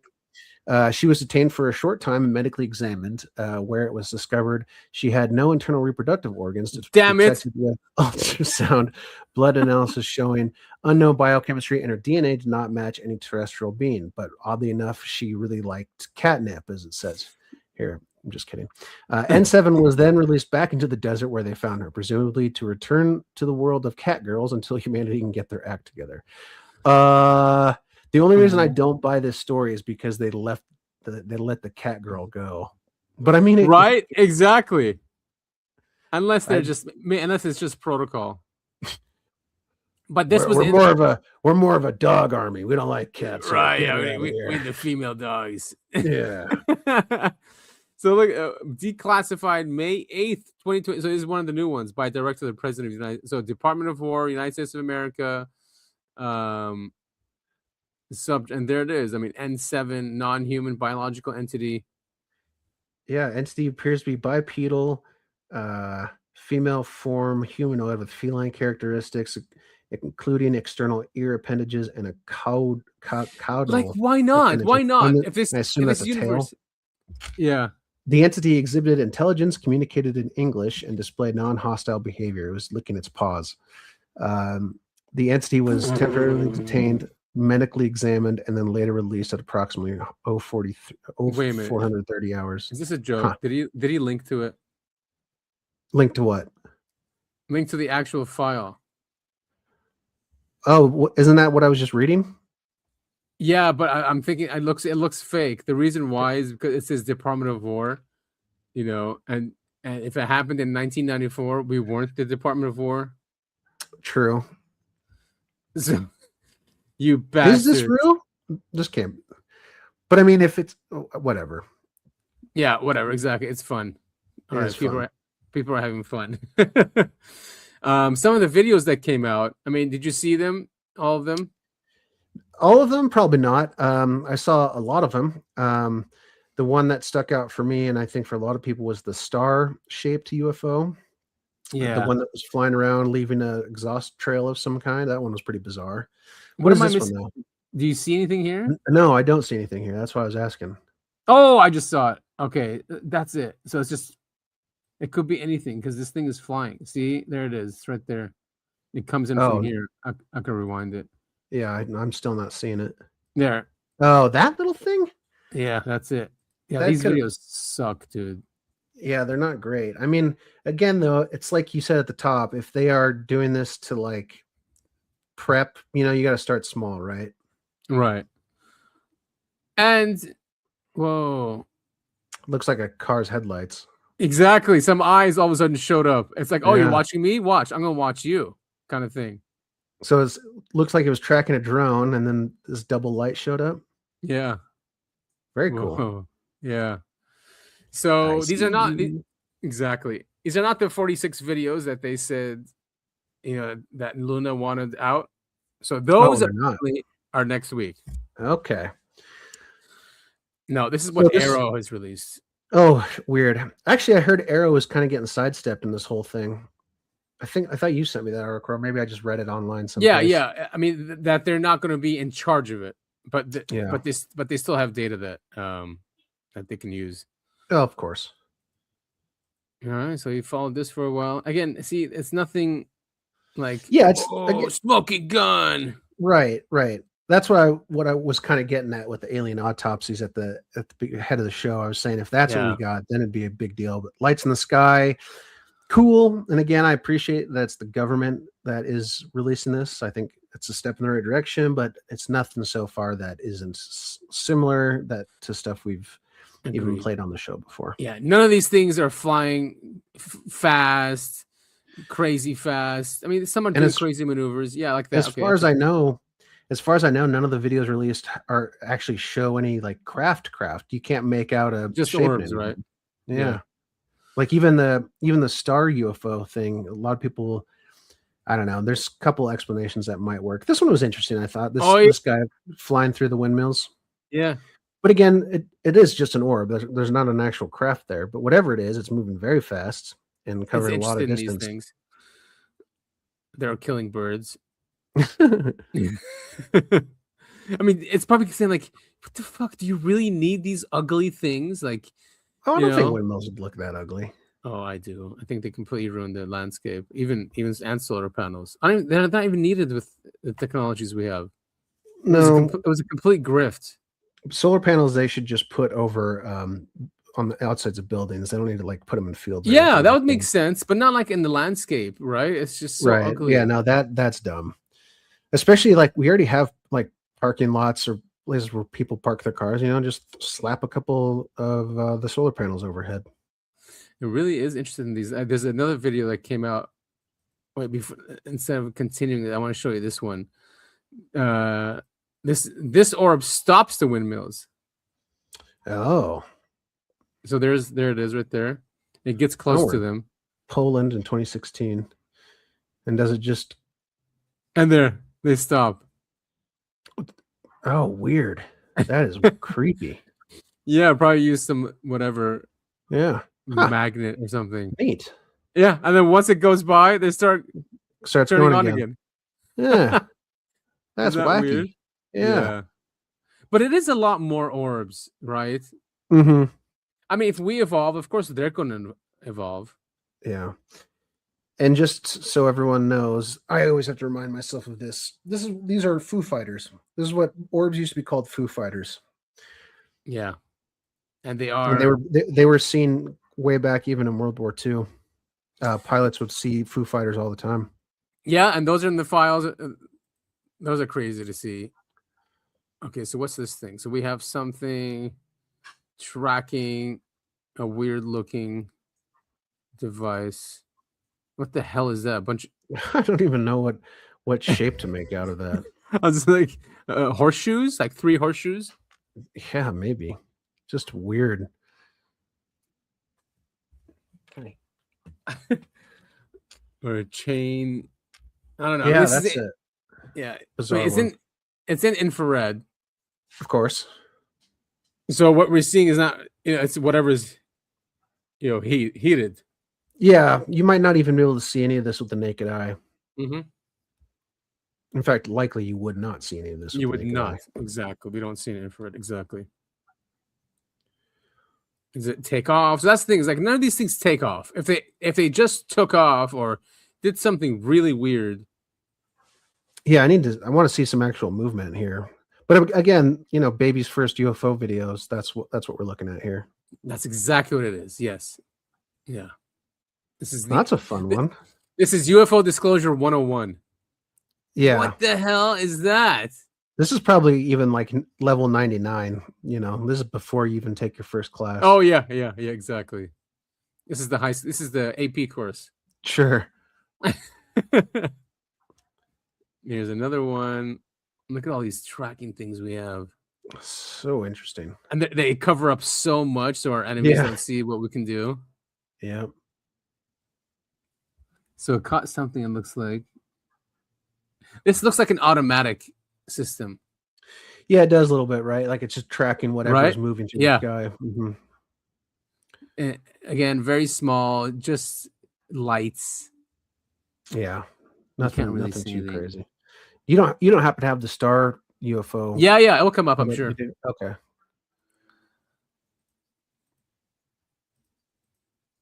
Where was this? Department of Air Force, 58 seconds. This is over Middle East. 2020, I think it said. Oh my god, that UFO looks just like a ship. Whoa! Yeah, it's a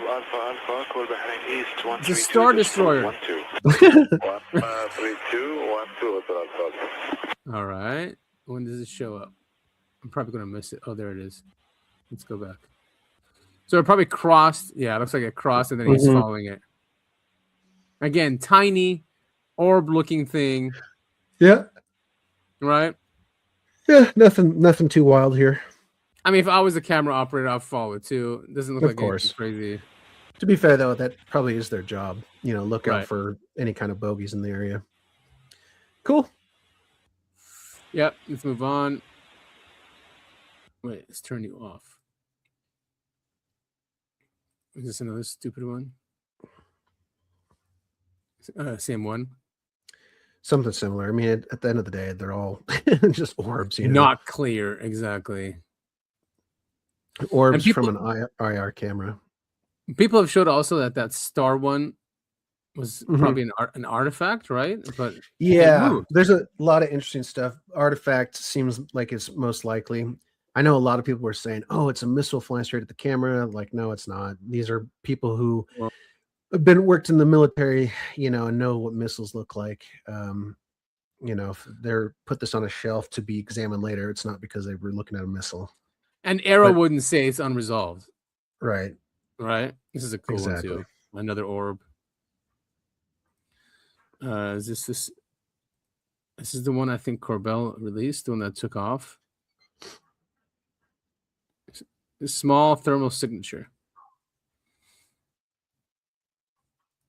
Yeah, these are all very similar. It's orbs, basically.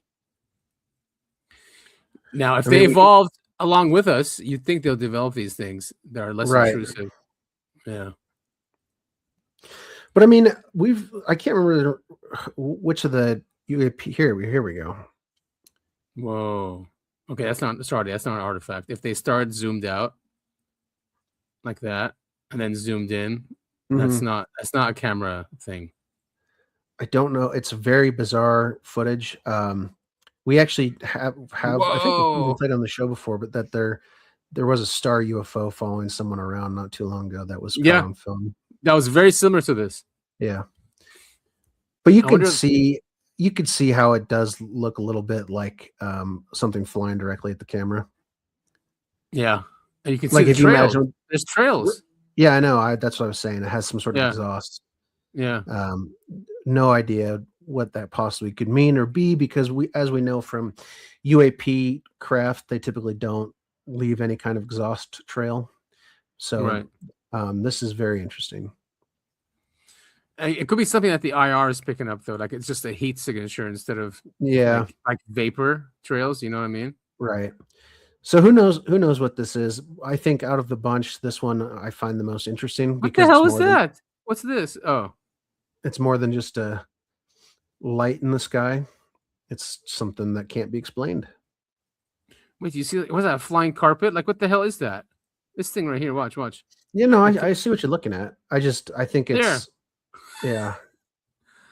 I mean, again, we're talking about temperature here because it's IR. Yeah. Weird. Anyway, really cool footage. I'm glad the government's doing this, but I need more. Yeah. Give me something real. Give me something substantial. So they are promising us that. There's something just flyby. There we go. Another flyby. Another flyby. That could be even like a torpedo. Who knows? I can't tell if that's above water or underwater. Yeah, no, I think it's an orb flying by. It's curious as to why they're so interested in stuff like this. And look at all this telemetry that's been blocked out. Mm-mm. All right, so what's this one? And what kind of? Why are we looking at this barge thing? Oh, he's following it.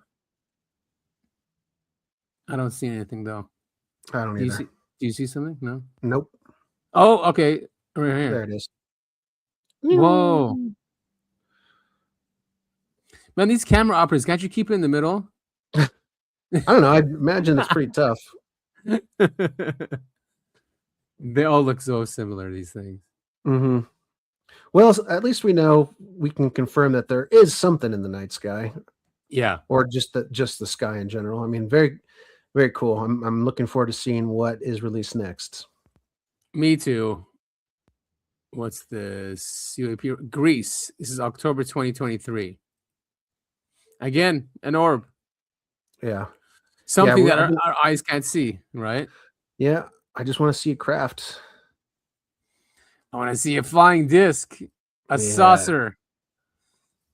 It sucks. It went from flying saucers to flying discs to UFOs to UAPs to orbs. Mm-hmm. Surely they'll release more than just orbs. If next week's drop is all orbs, and I'll probably check out. This is a jellyfish, and look at that one.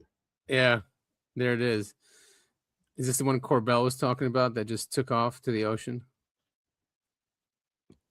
So weird, like it's an antenna or something gathering Who knows? Yeah. I love how our systems are just trying to lock onto it. Yeah. But it can't. Like it's locking on, but not really. The guy, you can tell he's still using manual movement. Mm-hmm. So it catches on and then it doesn't. Wonder if that's because the craft is like made of something that can't be locked onto properly, or if it's just too small. Who knows? I think if it was something natural, we'd be able to lock onto it. Right. But if it's technological, it could block frequencies they were using to lock onto it. Yeah, exactly. That'd be Right? my guess. Yeah. Or like you said, yeah, it's some material that reflects it. Oh yeah, people were sharing this one, but I don't. Oh, now I see it. Okay, they have a triangle. That's it? 6 seconds? Yeah, what? Come on, guys. Oh, this one, the orange blob. What do you think this is? Whoa. I don't know. And it moved. It went from here to here Mhm. to whatever this thing is. Or it was just flying through the area and got caught. Yeah. I don't know why it'd be a shape like that, though, unless it's just some sort of camera error. It's moving at a speed or, can't be picked up properly. Why is in Syria, October 2024, United States Central Command give it. I mean, that one could just looks like a camera glitch almost. You know what I mean? Like there's not a whole lot to it. Yeah, but why would they put that up as unresolved. It'll be like, all right, that's because bullshit. it's the government. You throw a bunch of shit, in with the good stuff, and there you go. And this one's another one. So apparently it was 20 videos. I don't see anything yet. I thought I saw something right at the beginning. Oh, right there. Yeah. But that, I don't know what the fuck is that? I know, right? But that's nothing. It's still weird because it's flashing. But yeah, right. It could be anything. Yeah. See, this is what I mean. I need more than that. More than that. Absolutely, dude. All right. There's another orb. There was one. That actually looks like it's. Yeah, it looks like it's the jellyfish again. Yeah. Yeah, it is a jellyfish. I must go. My people need me. Exactly. I'm being called back to headquarters. Yeah. Is in the UAE. We're in the UAE. It looks like it's Fujairah or something. Yeah, I don't know a single thing about that area other than Dubai. So I saw UFOs there with my wife's family. We all saw it together out on the balcony. I think you told me about that. Yeah, maybe not on the show, but it was definitely weird because when I went out to the balcony, I was having a cigarette. I'm like, oh, they're building a new skyscraper out there. We're looking out the water because it looked like it was in a formation like a square. So I thought there were lights of a new skyscraper being built. And then I'm like, wait a minute, that's out in the water. I'm like, and then I called my wife. I'm like, do you see that? And then she called her parents. Once we're all out there, each light point left slowly by itself, no sound, nothing, just went. So cool. Yeah, man. It was before drones were big. They could have been drones, but no, because it felt like it was a structure. Like, do you know what I mean? But then yeah, I do. It turned out it was just points of light. So, it sounds very similar to the Pentarch UFO, where it was a giant pyramid, but you only got to see the edges of it, and it faded in, it materialized in one light at a time. Yeah, so that is something that happened. Oh, this one kind of has structure. Look at that. Yeah, a little bit. Like a V. Again, very tiny. Yeah. And who knows, like, if this thing's going really fast or not. Yeah, impossible to tell from this kind of camera work. Yeah. Anyway, cool. Kirkpatrick says there's nothing to it, guys. Yeah, and we all know Kirkpatrick definitely, he's never lied and he always tells the truth. He's such a scumbag. Yeah. Anything this one? No. All right, we're almost at the end here. This is number 22. Again, doesn't show. Was that it? Just zoomed up through the top one right corner? The top right, that one, right? I think that's what that was, right? I'm going to pause. Oh, yeah. Yeah. That could have been a missile, though. Like, or it could have been a bird. It could have been a lot of things. Yeah. I mean, unresolved doesn't necessarily mean it's an alien. Right. We don't know what it is. You might even call it some sort of unidentified flying object. Right. All right. So that's all. Those are the videos they gave us. There's a really cool website called showmeufos.com. Oh, I haven't heard of that. Yeah. And you can go to the links. Oh, cool. Yeah. And then the PDFs is 131 of them. So you can go through every single one of them. Images. Let's see the images actually. FBI photo. Oh. It's glitching. Image, video, image. Oh, yeah, the NASA images. Yeah, the NASA ones are pretty cool. Again, it's stuff that we've known about for a while, but maybe the mainstream audience has never heard or seen these photos. Exactly. But I could have sworn these were either leaked or released already. So, oh yeah, for sure they have. These are not new. The audio recordings are new. I thought I had that queued up. Oh, damn, we're almost at 2 hours. All right, so we just have a few more things here. Burleson is saying that if they don't release what he has seen, like videos, he's gonna release them. Yeah, good. And basically because Trump already authorized it, and the president is the one that can release information, that can declassify information by just willing it. Right. Apparently. Joins me now. Congressman, thanks Whoa, for being. he's looking old. Yeah, he's definitely gotten a little bit older in the last couple of years, huh? He's under some stress, man. Look at his face. Yeah, of course. Anyway, I'm glad he's fighting for this, and Me he's too. Right. He's out there. He's Mhm. visiting the sites. He's a cool dude. With us here today. You and I, Congressman, I think we've had a very candid conversation together. We have both talked about the fact that I am open and curious about this subject of UAPs. But I do feel like we're at a place. Direction. Yeah. Here, let me speed it up a bit. It's where evidence needs to start meeting expectations. What we've seen today, what does this tell us? Does this meet any expectation? No. Look, I think that we have to take a step back and recognize the historic nature of this. Every president prior to President Trump has really demurred any kind of questions on this. They've dismissed them. They would not talk about it. And people would, if anything, snicker or sneer anytime this kind of subject came up. So the fact that we have a president who is open and willing and trying to be transparent is something to celebrate. That being said, I think that this is a teaser. This is a kind of a, something to open up with.